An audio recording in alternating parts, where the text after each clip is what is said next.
Tiger group सामाजिक चॅनलला follow करा, सबस्क्राईब करा, शेअर करा. Hello, hello. हां, कोण बोलतंय? सचिन भैया पवार बोलतोय, टायगर ग्रुप. हॅलो सर, लय दिवसापासून फोन लावतो, तुमचा फोन काही लागत नाही काय नाही. बर. हां. आपलं मागे 1 वर्षाखाली एका सिक्युरिटीमध्ये मी काम केलं होतं. बर. त्याने माझे पैसे दिले नाही, पगार दिला नाही आणि म्हणून मागे एका वर्षामागे? हा. एका वर्षामागची गोष्ट आता सांगताय तुम्ही? ऐका ना, ते काय झालं माहिती आहे का, त्यानं हे केलं होतं, आपलं पैसे दिले नाही आणि थोड्या दिवसानं काय झालंय त्याचं, ते चुकून एक 10,000 रुपये माझ्या खात्यावर आले. बर. मग ते म्हणजे दुसऱ्याला पगार करून माझ्यावर आलेत आत्ता. बर. मग त्यानं काय केलंय, मग ते पुन्हा मी आता पगार मागायला गेलो तर ते चेक केलं आणि ते पैसे आलेत म्हणले आणि माझं खाते सगळे लॉक करून टाकले आता ते. बर. का बरं? पैसे तुझ्याकडे आलेत चुकून म्हणून. मग चुकून आले तर मग माझे पैसे पण कामाचे राहिलेत ना, ते द्यायला पाहिजे ना ते ना. बर. असं झालेलं आहे, म्हणून काही मदत भेटेल का म्हणून असं केलतो फोन. बर. हम्म. नाव काय तुमचं? माझं नाव शिवाजी गोपाळ वाघमारे.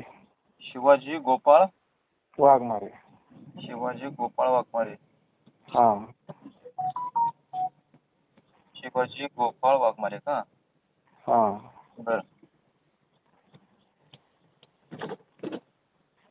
कुठलं प्रॉपर गाव कुठलं? मी लातूरचा आहे साहेब. लातूरचं आहे का तुम्ही? हा, इथं पुण्यामध्ये कामाला होतो. हां हां. पुण्यात कामाला असताना डबल सिक्युरिटीच्या ड्युटी लावायचे त्याने, 2-2, 3-3 ड्युट्या, 12 तास ड्युटी, आणि ते जास्त ड्युटी करत असल्यामुळे होत नाही म्हणले आणि ती मला कामावून काढून टाकलं त्याने. हां. लातूर जिल्ह्यामध्ये कुठे प्रॉपर? देवणी तालुका आहे, हिसमनगर गाव. देवणी तालुक्यामधून बोलताय का तुम्ही? हा. बर बर.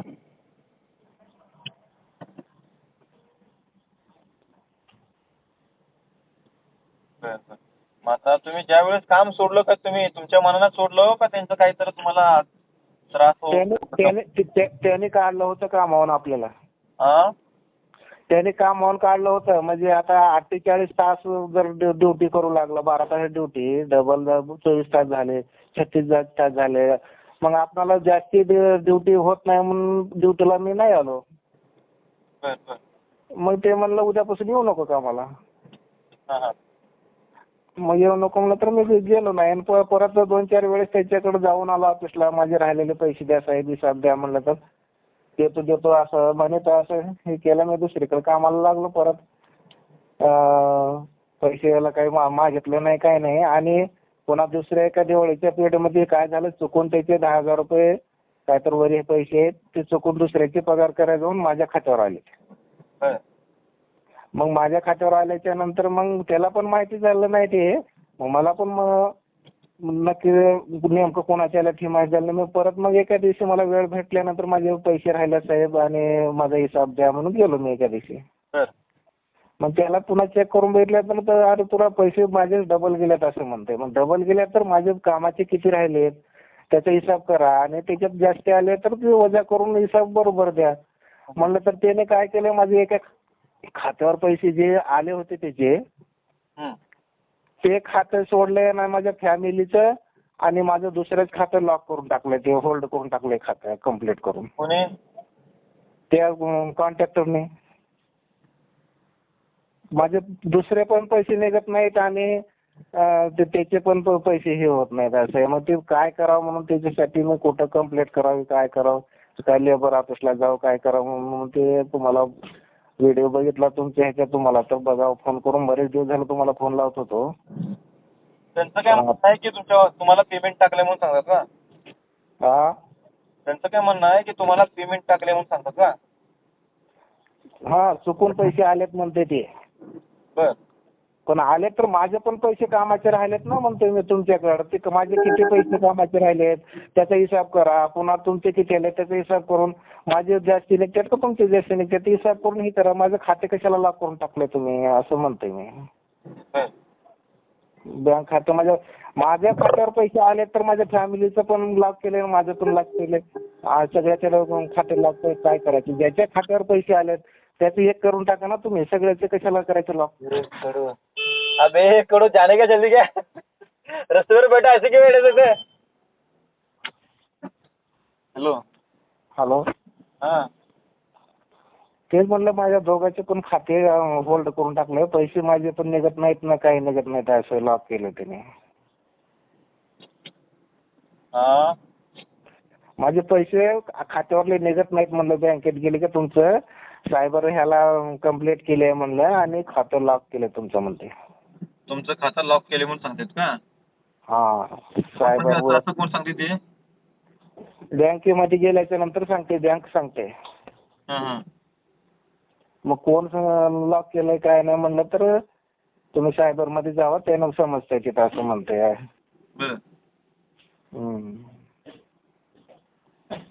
मग तेच काय करावं काही कळणार गेले.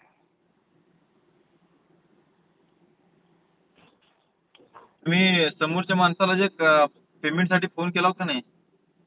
हा फोन केला होता, व्हॉट्सअपवर मेसेज केला 2 वेळेस 3 वेळेस. असं असं साहेब माझे एवढे पैसे राहिलेत, माझे एवढे दिवस नुकसान केले तुम्ही, असं म्हणून सगळं 1-2 वेळेस गेलो होते तिथे. हा.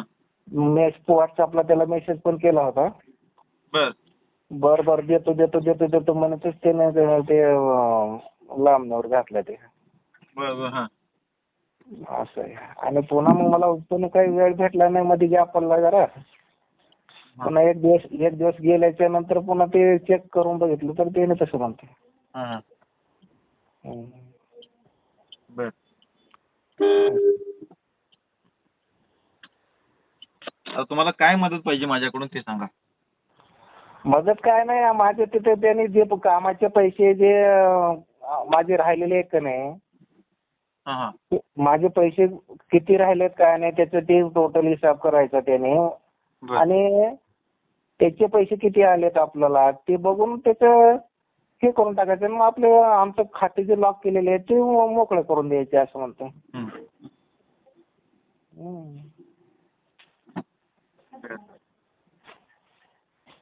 आमचे दुसरे पण पैसे निघत नाहीत ना, ते असं आहे. त्या समोरचं पेमेंट देणाऱ्या व्यक्तीचं नाव काय? देसकर साहेब म्हणून आहे. कुठले आहेत ते? ते पुण्यातले आहेत. पुण्यातले. हा. बर. कंपनी कुठली ते? हे आपलं सावे सिक्युरिटी ग्रुप म्हणून आहे. बर. पेमेंट किती येणार आहे? पेमेंट आता ते नक्की काही सांगता येत नाही, हिसाब करावा लागेल त्याचं असं. बर. किती महिने काम केलं? तिथं एक 9-10 महिने काम केलेलं आहे. पण शेवटच्या महिन्याचं पेमेंट आणि हे केलेलं आहे त्यांनी. 9-10 महिने काम केलंय आणि एका महिन्याचा पेमेंट येणार आहे. हा, एका महिन्याचे थोडे बहुत दिले त्याच्यातले पैसे. बर. आणि त्यांनी काय केलं माहिती आहे का, सुरुवातीला जेव्हा पण मी कामाला लागलो, कामाला लागल्याच्या नंतर 1-2-4 दिवसाचे पैसे दिले नाहीत. बर बर. ते काय तर ओजीटी असते, हे असते ते असते म्हणून काय तर ते त्याचे पैसे दिले नाहीत. आणि पुन्हा आता ज्या पॉइंटला मला कामाला लावले त्यांनी, बर. ते पॉइंटला कामाला लावलं तर मला समजा 12,000 पगार बोलले. बर. मग तेवढे बोलल्यानंतर दुसरा एक त्याच्या बाजूला पॉइंट होता. बर. त्या पॉइंटला मला ड्युटीला पाठवायचं पण ह्या 12,000च्या हिशोबाने पैसे नाही द्यायचे, तिथे कमी द्यायचं असं केलं त्यांनी. आणि पुन्हा मग काय करायचं, आता ड्युटी चालू असताना ड्युटीवरून सुट्टी घ्या म्हणायच्या. बर. सुट्ट्या घ्या म्हणायच्या. सुट्ट्या म्हणजे आता ज्या जागी ज्या पॉइंटला आता 6 गार्ड लागतात तिथं 7 गार्ड भरायचे त्यांनी. बर बर. आणि जर बळच सुट्ट्या घ्या म्हणायच्या, सुट्ट्या घेऊन असे लाच करायचे. पुन्हा पगार दुसरीकडे कामाला पाठवायचं, कमी द्यायचं, असं करून भरपूर लाच केलं आपल्याला ते. बर बर बर. त्याच्यासाठी मी पण म्हणतोय की आमचे लाच केलेलं जेवढं क्लिअर हिसाब कर आणि जे निघतात ते पैसे देऊन टाकून आमचे खाते मोकळे करून द्या असं म्हणतोय. तर त्यानं दुसरं काय बोलत नाही की ते आमचे पैसे आले ते आधी पैसे आणून दे, मग पुन्हा हिसाब बघू म्हणते. आता माझ्याकडून तुम्हाला काय मदत हवी ते सांगा. काय मदत म्हणजे त्यांना काय म्हणायचं की त्याचे जे पैसे राहिलेले आहेत कामाचे तुम्ही त्याला भरपूर लॉस केलेलं आहे. हं. त्याचं क्लिअर हिसाब करून त्याचे पंपेन म्हणणं आहे की 10-12 हजार रुपये त्याचे निघतात. बर.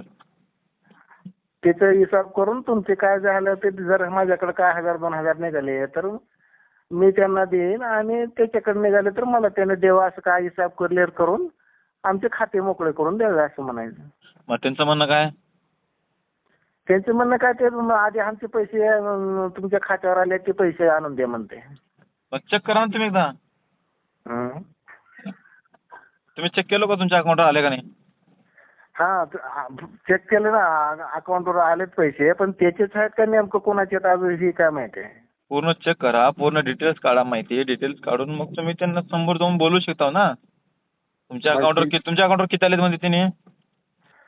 12,000 काय तर आलेत म्हणते. 12,000. मग तुमची पेमेंट किती आहे बघा ते. पेमेंट काढून मग नंतर समोरच्या व्यक्तीला कॉल करा तुम्ही. असं झालं म्हणून पूर्ण संपर्क साधा.